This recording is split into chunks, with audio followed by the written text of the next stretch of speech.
Guys 2 updates చకచకా చెప్తా, చకచకా మీరు కూడా వినేటటువంటి ప్రయత్నం చేయండి. ఫస్ట్ చూసుకున్నట్లయితే వాల్మీకి రామాయణ్ మన నితీష్ తివారీ తీస్తుండో 4,000 కోట్ల బడ్జెట్ పెట్టి ఈ సినిమాని అయితే నిర్మిస్తున్నారు అనమాట. సో ఈ రోజు శ్రీరామనవమి అని చెప్పి కొంతమంది అంటున్నారు, రేపు అని చెప్పి కొంతమంది అంటున్నారు. 2 రోజులు అయితే చేసుకుంటారనమాట. మా ఏరియాలో చూసుకున్నట్లయితే ఈ రోజు జరగట్లేదు, రేపు జరుగుతుంది అనమాట. సో చాలా ఏరియాలో ఈ ఇయర్లో కూడా జరుగుతుంది.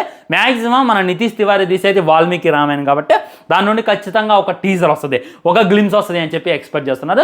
అలాంటి ఎక్స్పెక్టేషన్స్ ఎవరు కూడా పెట్టుకోవద్దు అని చెప్పి ఈ రోజు ఒక బ్యాక్గ్రౌండ్ సాంగ్ రిలీజ్ చేసి విధంగా శ్రీరామచంద్ర వారి పాదాలను అయితే రిలీజ్ చేశారనమాట. ఒక మంచి సాంగ్ అయితే ఉంది. ఆ సాంగ్ మన ఏఆర్ రెహమాన్ బ్యాక్గ్రౌండ్ మ్యూజిక్ ఇచ్చిండు, వేరే లెవెల్ పడ్డది.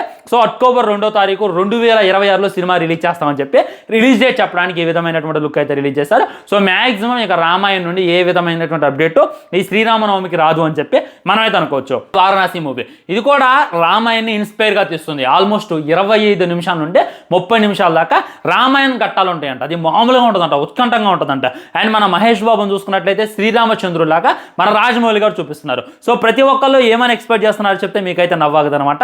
ఈ శ్రీరామనవమిని పురస్కరించుకొని మహేష్ బాబు గారు శ్రీరాముడి గెటప్లో ఎలా ఉంటారు అనేటటువంటిది మాకు చూపించు అని చెప్పి ట్రైన్ చేస్తున్నారు. వామ్మో మీకు దండంరా బాబు, అవతలుంది రాజమౌళి. సినిమా 2027లో రిలీజ్ అంటున్నారు, నేను అనుకునేది 2028లో రిలీజ్ అయితే. అంటే అప్పుడు రిలీజ్ పెట్టుకోండి, ఇప్పుడే శ్రీరామచంద్రుడి గెటప్ ఎలా రివీల్ చేస్తాడో. సో ఎవరు కూడా ఎక్స్పెక్ట్ చేయబాకండి. మ్యాక్సిమం రేపు వారణాసి దగ్గర నుండి వాల్మీకి రామాయణ దగ్గర నుండి ఏ విధమైనటువంటి అప్డేట్ రాదు. ఒకవేళ అప్డేట్ వస్తే నేనైతే హ్యాపీ, కానీ అప్డేట్ రాదు అని చెప్పి నేనైతే ఎక్స్పెక్ట్ చేస్తాను. ఆల్రెడీ ఫుల్ వీడియో ఉంది, కింద క్లిక్ చేయండి, ఆ వీడియో చూడండి, మీకు క్లారిటీ వస్తుంది.